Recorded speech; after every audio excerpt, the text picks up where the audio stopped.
अब्दुल्ला साहब, Washington post के मुताबिक इसराइल ने ईरान की ट्रैफिक कैमरों और इंटरनेट स्विच तक को अपने जासूसी निज़ाम में बदल दिया। क्या मशरिक़े वुस्ता की जंग अब रवायती से हटकर खालिस्तन एक साइबर और इलेक्ट्रॉनिक वॉरफेयर बन चुकी है? क्योंकि रिपोर्ट के मुताबिक एआई के जरिए उड़ते हुए सुपरसोनिक मिसाइलों का रुख मोड़कर कमांडर्स को निशाना बनाया गया। Are we witnessing a dangerous shift where AI is making autonomous life and death decisions on the battlefield? बिस्मिल्लाहिर्रहमानिर्रहीम। बहुत बहुत शुक्रिया, आपने मदऊ किया। देखें, जहाँ तक ताल्लुक है एआई का और मॉडर्नाइजेशन का, साइबर अटैक्स का, पाकिस्तान भारत जंग के अंदर भी इसका एक बहुत बड़ा इस्तेमाल हुआ और हमने फिर देखा कि रियल टाइम मॉनिटरिंग का क्या फायदा होता है। और अब भी लगता यह है कि रियल टाइम मॉनिटरिंग ईरान को फराहम की जा रही है और यही वजह है कि वो रियल टाइम के अंदर सब चीजें देख रहे हैं। जहां तक ईरानियन इसका आईटी का मामला है, ईरानियन आईटी बहुत तकड़ी है। ये हम असल में सिर्फ मसला ये है कि इसको कहते हैं कि become victim of your self generated propaganda. अब ये जो अमेरिका ने किया वो तमाम का तमाम मुख्तलिफ चैनल्स के ऊपर, डिस्कवरी चैनल तो पता नहीं, नेशनल जियोग्राफिक के ऊपर अमेरिकन माइट को दिखाया गया, अमेरिकन टेक्नोलॉजी को दिखाया गया। लेकिन जो दुनिया में बहुत सारे और ममालिक कोई वो गुल्ली डंडा तो खेल नहीं रहे थे, वो भी कुछ काम कर रहे थे। और आपको मैं यहाँ ये बावर कराता चलूं कि अमेरिका ने कई अरसा कबल एक ड्रोन भेजा था, रीपर ड्रोन, और ये ईरान के ऊपर भेजा तो ईरान के न सिर्फ जो टेक्नीशियंस थे उन्होंने उस रीपर ड्रोन के ऊपर ओवरराइड कर लिया, बल्कि उसको उतार लिया, शूट डाउन नहीं किया। उसके 8 महीने के बाद अमेरिका ने एक और ड्रोन भेजा जिसके अंदर अपडेट किया गया कि भाई कोई उसके ऊपर हैक ना कर ले। उसको दोबारा हैक करके दोबारा उतार लिया गया और उसके बाद अमेरिका खामोश हो गया। दिस शोज के ईरानियन टेक्नोलॉजी भी कहीं ना कहीं मौजूद है। और ये जो अब जिस तरह से आपने वॉरफेयर का जिक्र किया आर्टिफिशियल इंटेलिजेंस का, तो इस टाइम पे लियाओमिंग 1 जो जहाज चाइना का मौजूद है वो इंटरनेशनल वाटर्स के अंदर है, लेकिन वो ईरानियन वाटर में नहीं है, लेकिन बाहर खड़ा है। लियाओमिंग 1 6,000 किलोमीटर के अंदर हर चीज को मॉनिटर करता है न्यूरल एल्गोरिदम टेक्नोलॉजी के जरिए। और न सिर्फ ये करता है बल्कि तमाम चीजों को वो रिकॉर्ड भी करता है। रिकॉर्ड के साथ साथ वो एआई के जरिए प्रिडिक्ट भी करता है कि ये आगे किस किस मुस्तकबिल में कहां कहां ये जा सकता है। और यही वजह है कि ईरान के जो मिसाइल्स हैं इस टाइम पे, वो आपने देखा कि कैसे अपने ट्रेजेक्टरीज चेंज कर रहे हैं, जिनका भी आपने एक जिक्र किया। तो ये एक जो इस टाइम पे साइबर हमले हैं, जो इस टाइम पे इजरायली आर्मी के लिए मुश्किलात बनी हुई है, और साथ ही साथ जिसका इजहार उनके चीफ ऑफ स्टाफ जनरल वो क्या नाम है उसका, जमीर, उसने भी, एयाल जमीर, उसने भी कर दिया वह कि हमारी फौज तो टूट फूट का शिकार है। 64% लोग नए जो सर्वेज हैं उसके मुताबिक वो इजराइल को छोड़ के जाना चाहते हैं, क्योंकि वो इसको एक बहुत ऐसी जगह करार दे रहे हैं जहां रहना नामुमकिन हो गया है। तो ये वो तमाम चीजें हैं जिसको जंग के मुख्तलिफ पहलू हैं। अस्करियत एक पहलू था, अब इसके कई पहलू सामने आ रहे हैं, और खास तौर पे वो पहलू आ रहे हैं जो दुनिया ने पहले नहीं देखे थे। याद रखिएगा कि जब ये जंग खत्म होगी, जो कि होगी इंशाल्लाह, और इसके बाद अमेरिका अपना सुपर पावर का, सोल सुपर पावर का स्टेटस बरकरार नहीं रखेगा। ये जो गारंटीज की बात आ रही है ईरान की जानिब से, सजिया बीबी, ये बात तो गौर करने वाली है। सबको पता है कि कोई किसी की गारंटी नहीं होती। क्या यूक्रेन की वो गारंटी जो दी थी अमेरिका ने और यूरोप ने, क्या उसको उन्होंने मान लिया? तो फिर नहीं हुआ ना। जब वक्त आया तो ज़ेलेंस्की ने तो कहा कि हमारे साथ झूठे वादे किए थे।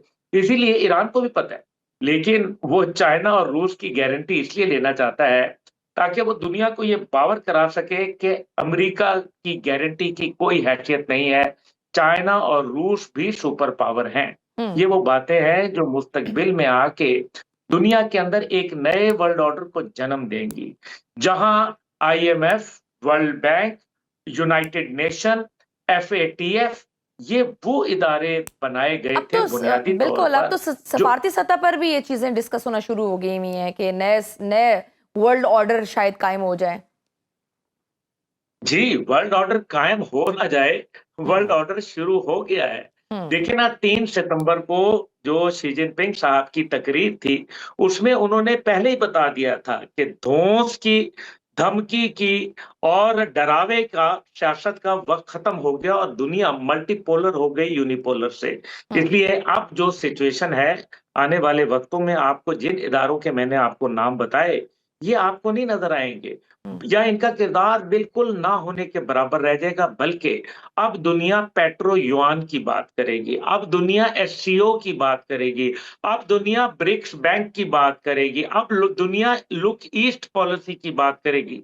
क्योंकि वेस्ट के पास जो टेक्नोलॉजी थी, वो ऑब्सोलीट हो गई या पुरानी हो गई। देखिए, मकसद ये है कि दुनिया is not talking about the technology and the stealth technology of F-35। दुनिया ये बात कर रही है कि वो टेक्नोलॉजी कौन सी है जिसने F-35 को जमीन बोझ कर दिया। दुनिया हाँ। ये पूछ रही है कि हमें वो टेक्नोलॉजी दे दो जिससे अमेरिकी बहरी बेड़े, 2 अदद बहरी बेड़े, 8-8 बिलियन डॉलर का एक बहरी बेड़ा, उनके ऊपर आगे लगवाने वाली टेक्नोलॉजी कौन सी है हम्म। और उनको भगाने पे मजबूर करने वाली टेक्नोलॉजी कौन सी है। दुनिया ये बात कर रही है कि हमें आयरन डोम और डेविड स्लिंग सिस्टम नहीं चाहिए। दुनिया हम्म। ये कह रही है कि वो तो बबल उसको वैसे ही धोखा बर्स्ट हो देने गया वाला ना। हाँ। निज़ाम चाहिए। दुनिया टॉमाहॉक की बात नहीं कर हम्म। रही, जिसकी स्पीड 550 किलोमीटर और रेंज 1600 किलोमीटर है, बल्कि दुनिया कह रही है कि ईरान के पास जो 17,000 किलोमीटर फी घंटे की रफ्तार वाला, 2000 किलोमीटर मार करने वाला, ट्रैजेक्टरी चेंज करने वाला मिसाइल है, वो हमें बताओ। The world has changed. बिल्कुल। अच्छा, अभी तो करंट सिचुएशन में एक अमरीकी शराइत में ये भी था कि ईरान खित्ते में अपनी प्रॉक्सीज को ख़त्म करेगा, मगर हम देख रहे हैं कि मुश्तबा खामनेई साहब ने हिजबुल्लाह को इस्लामी दुनिया की अजीम ताकत करार दिया है और उनका मुसलसल साथ देने का ख़त लिखा है। हिजबुल्लाह की क़यादत की मुसलसल शहादतों के बावजूद उनका गुरीला नेटवर्क और कमांड एंड कंट्रोल सिस्टम अब भी कैसे काम कर रहे हैं? देखें, ये भी आपके नाम की तरह हैं। आपके नाम हम्म। का भी मतलब जो है ना, बहादुर, दलेर, जुर्रतमंद खातून है। ये जी। लोग भी जुर्रतमंद लोग हैं, बहादुर लोग हैं और इनके नेटवर्क काम कर रहे हैं। ये अमेरिका की बातें थीं कि हमने ये कर दिया। अभी जेडी वेंस और जो नेतन्याहू की टॉक लीक हुई, हम्म। उसके अंदर क्या था? उसके अंदर यही बात थी ना, उसने कहा जेडी वेंस ने कि जनाब, तुमने तो हमें जो 48 घंटे का प्लान दिया था, वो तो नाकाम हुआ। अब हम्म। इसके छजिया 2 पहलू हैं बड़े अहम। पहली बात ये है कि ये ऑडियो तो खुद लीक हुई और वो करवाई भी जेडी वेंस ने। अच्छा। दूसरी बा इसका मतलब ये है कि व्हाइट हाउस में नकब लगी है। इसका मतलब ये है कि अमेरिकन सदर को लोग अच्छी निगाह से नहीं देख रहे और लगता है कि कोई इन हाउस तब्दीली लाने का भी अमल हो सकता है। मैं ये नहीं कह रहा, अभी बहुत ये कबल अज़ वक़्त है, लेकिन इसका एक पहलू ये है कि अमेरिका का कानून और आइन ये कहता है कि अगर अमेरिका को खतरा हो, तो फिर तो मामला चल सकता है, अमेरिका हमला कर सकता है। हम्म। लेकिन यहाँ जेडी वेंस ये साबित कर रहे हैं कि इज़राइल की जंग थी और अमेरिका उसमें कूदा और अपना $70 बिलियन का अभी तक नुकसान करा बैठा। आइसोलेशन में चला गया डिप्लोमैटिक, और जिस मुल्क के अंदर मुज़ाहरे करवाना चाहता था, आज 80 लाख लोग उनके अपने मुल्क 25 में। हाँ। शहरों के अंदर 50 रियासतों पे अमेरिका के खिलाफ मुज़ाहरे कर रहे हैं, तो रिजीम हम्म। कहाँ चेंज होने वाली है? हम्म। तो ये जो अब जितनी भी प्रॉक्सी थी, ये ईरान के साथ न सिर्फ खड़ी हैं, बल्कि पहले से ज़्यादा मजबूत हो जाएँगी, क्योंकि इस टाइम पे जंग का जो दायरा-कार है, वो ईरान के हाथ में है, क्योंकि खुद पीट हेग्सेट और जो जनरल डैन केन का बयान आया, जो हम्म। उन्होंने प्रेस कॉन्फ्रेंस की अभी 2 दिन कबल, उसमें उन्होंने कहा कि ईरान बात नहीं करना चाह रहा, जबकि ट्रंप बात करना चाह रहा है। जबकि हम्म। ट्रंप तो ये कहता रहा कि ईरान भीख माँग रहा है मुज़ाकरात की। ये हाँ। देखें कि चीज़ें चेंज हो रही हैं। दिस अगर अभी मीन्स तक देयर ईरान इज़ खड़ा है अ तो वो तो वैसे global he, I world mean this order shows shift. के ईरान टेक्निकली ये जंग जीत गया है।